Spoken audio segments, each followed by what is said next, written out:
काल खूप उशिरा मी मटकी भिजत घातली, तरीसुद्धा तिला बऱ्यापैकी मोड आलेली होती. म्हणून नाश्त्यामध्ये तीच बनवून घेतली आणि त्यानंतरनं संध्याकाळच्या वेळी मुलांना दूध गरम करून दिलं आणि सोबतच मी सुद्धा चहा घेतला.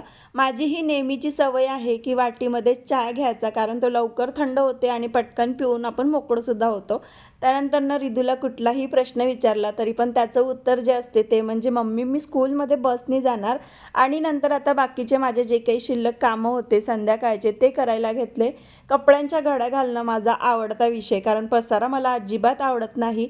त्यामुळे ते घडी घालून ठेवले. ओट्यावरचं थोडंसं भांडे घासून घेतले, झाडून टाकलं आणि त्यानंतर दिवाबत्ती केली.